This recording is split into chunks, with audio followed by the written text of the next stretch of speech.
اے بیڑیوں کا دھندا کرنے والوں سنو، اے تمباکوؤں کے دھندے کرنے والے سنو، اے سود اور بیاج کے کھانے والوں سنو، اے لمبے چوڑے بینک بیلنس بنانے والوں سنو، اے بینکوں کی نوکریاں کرنے والوں سنو۔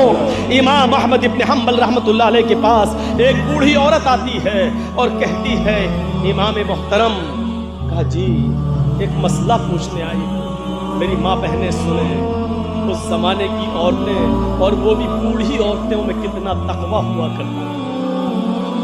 کہ امام صاحب میں چرخہ چلاتی ہوں، چرخہ تو جانتے ہیں نا، میں چرخہ چلاتی ہوں، دوسرے لوگ اپنا سوت دے جاتے ہیں دھاگا، میں اس کو بنا کے پھراتی ہوں اور ان سے مزدوری لیتی ہوں، کبھی دن میں اور کبھی اوور ٹائم کرتی ہوں تو رات میں بھی چلاتی ہوں، میں چراغ جلا کر میں چرخہ چلاتی ہوں، جب میرے پاس تیل ہوتا ہے تو میں چراغ اپنا جلاتی ہوں اور سود پھراتی ہوں۔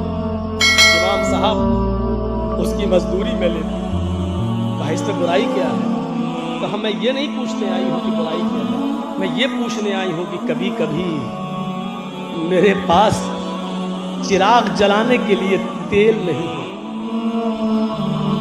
اچھا تو میں سونے کے لیے بستر پر جانا چاہتی ہوں، لیکن دیکھتی ہوں کہ پڑوسی کے گھر میں چراغ جل رہا ہے اور اس کے گھر کے چراغ کی روشنی میرے آنگن میں آ رہی ہے، میں اپنا چرخہ لے کر اس آنگن میں بیٹھ جاؤں اور اس پڑوسی کے گھر سے جو چراغ جل رہا ہے، میں مانگنے نہیں گئی اس کی روشنی، لیکن اس کی روشنی آٹومیٹک میرے گھر میں آ رہی ہے۔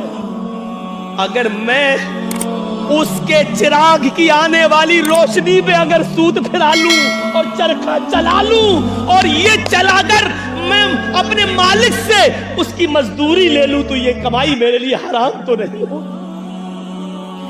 میرے لیے یہ مزدوری حرام تو نہیں ہوگی؟ میں نے چوری نہیں کی ہے، میں نے اس سے چراغ میں تیل نہیں مانگا ہے، اس کے گھر میں چراغ جل رہا ہے اور اس کی روشنی میرے گھر آ رہی ہے، اس کی روشنی میرے گھر آ رہی ہے۔ اگر میں اس کی روشنی میں سود کھرا لوں اور اس کی مزدوری میں لے لوں تو یہ میرے لیے حرام ہے۔ یہ کھا کر کہیں میں عذاب قبر کی مستحق تو نہیں بنوں گی، کہیں میں جہنم میں تو نہیں۔ احمد ابن حنبل رحمۃ اللہ علیہ فرماتے ہیں، خاتون ماں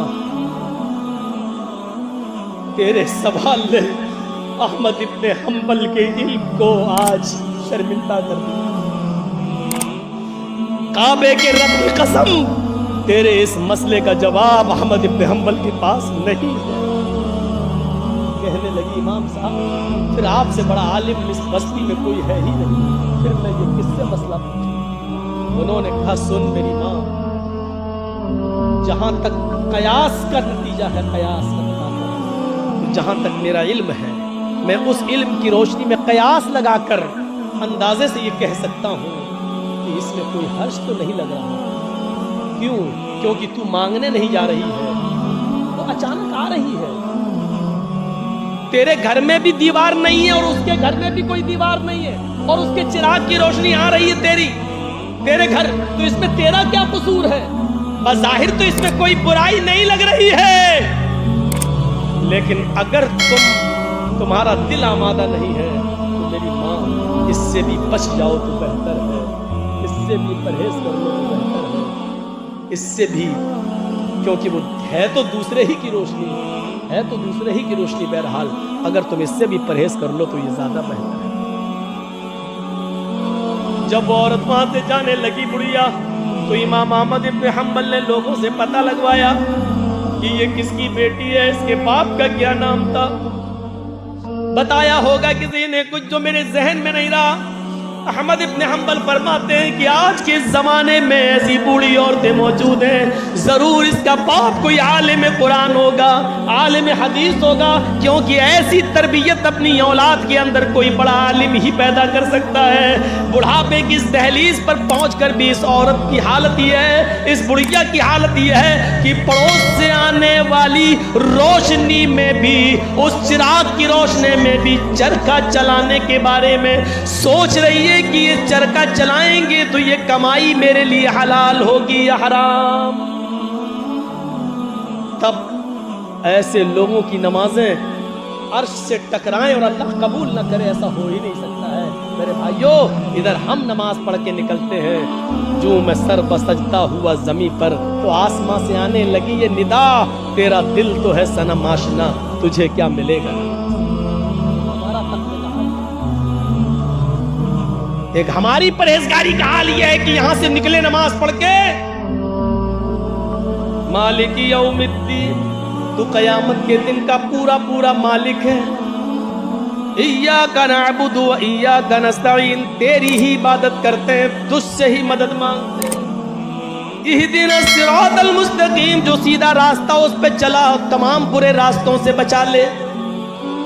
یہاں یہ دعا مانگ کے ہٹے، السلام علیکم ورحمت اللہ، السلام علیکم ورحمت اللہ. جیسی سلام پھیرا اور مسجد کے باہر نکلتے ہی جیب میں بیڑی رکھی ہے نکالی اور ماچس جلائی اور سورہ دخان کی تلاوت شروع، دھواں دھکڑ شروع. ابھی 10 منٹ بھی نہیں ہوئے یہ کہتے ہوئے کہ اہدنا الصراط المستقیم، اے اللہ ہم کو سیدھے راستے پہ چلا، اے اللہ گندے اور غلط راستوں سے ہماری حفاظت فرما. ابھی یہ دعا مانگے ہوئے 10 منٹ بھی نہیں ہوئے اور یہاں آ کر یہ ہے ہماری عبادتوں کا اور ہماری نمازوں کا حل. میرے بھائیوں، جائزہ لو. امام احمد ابن حنبل کے پاس جو بوڑھی عورت آتی ہے، اس عورت کے سوال سے ذرا عبرت حاصل کرو کہ ہماری عبادتیں اللہ کے یہاں قبول ہو بھی رہی ہوں گی یا نہیں ہو رہی ہوں گی. سوچو تو صحیح، غور تو کرو. میرے بھائیوں، یہاں عدی ابن عمیر ہے، جنگ بدر میں گرفتار کر کے لائے جاتے ہیں.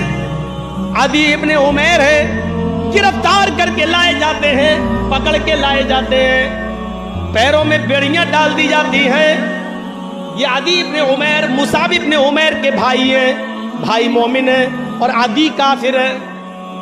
مصعب صحابی اور عدی کافر، دونوں بھائی ہیں، سگے بھائی ہیں. اللہ کے نبی صلی اللہ علیہ وسلم نے فرمایا کہ جو گرفتار کر کے کافر لائے گئے ان کے پیروں میں بیڑیاں ڈال دو. عدی کے پیروں میں جب بیڑیاں ڈالی جانے لگی تو مصعب ابن عمیر وہیں کھڑے ہو گئے اور جو ان کے پیروں میں بیڑیاں ڈال رہا تھا صحابی عدی ابن عمیر کے پیروں میں، وہیں کھڑے ہو کے مصعب ابن عمیر کہنے لگے، اے صحابی اپنے دوست سے، اے دوست اس کے پیروں میں بیڑیاں ذرا ٹائٹ ڈالو، یہاں سے کس دو، میں اس کو اچھی طریقے سے جانتا ہوں، یہ لاک توڑنے میں، زنجیر توڑنے میں بڑا ماہر ہے، یہاں سے ٹائٹ کر دو ورنہ یہ توڑ کے بھاگ جائے گا.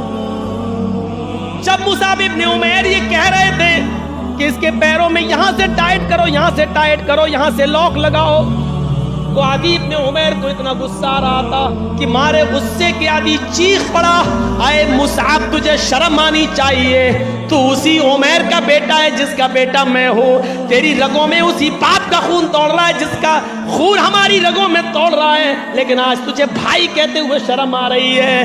تیری غیرت کیسے گوارا کر رہی ہے کہ تیری آنکھوں کے سامنے تیرے سگے بھائی کے پیروں میں بیڑیاں ڈالی جا رہی ہیں اور تو دیکھ رہا ہے کھڑے ہو کر، اور دیکھ ہی نہیں رہا ہے بلکہ مشورہ دے رہا ہے کہ یہاں سے ٹائٹ کرو. تھوکتا ہوں تجھ پر، بھائی کہتے ہوئے شرم آتی ہے تجھے. ادھر مصعب ابن عمیر کہتے ہیں چپ، خاموش، تو بھائی ہے میرا؟ نہیں، تو میرا بھائی نہیں ہے. عدی کہتا ہے کیا عمیر تیرا باپ نہیں ہے؟ کیا میری ماں تیری ماں نہیں ہے؟ کیا عمیر کا خون تیری رگوں میں نہیں دوڑ رہا ہے؟ کیا میری ماں کا دودھ تیری رگوں میں خون بن کر نہیں دوڑ رہا ہے؟ جواب دیا، عمیر میرا باپ ہے، یہ سچ ہے، تیری ماں میری ماں، یہ سچ ہے، تو نے اور میں نے ایک ہی ماں کا دودھ پیا ہے، یہ بھی سچ ہے، تیری اور میری رگوں میں ایک ہی باپ کا خون دوڑ رہا ہے، یہ بھی سچ ہے، لیکن یہ سچ نہیں ہے کہ تو میرا بھائی ہے. جانتا ہے میرا بھائی کون ہے؟ عدی نے کہا پھر کون ہے اگر میں تیرا بھائی نہیں ہوں؟ میرا بھائی وہ ہے جو تیرے پیروں میں بیڑیاں ڈال رہا ہے. یہ تیرا بھائی ہے؟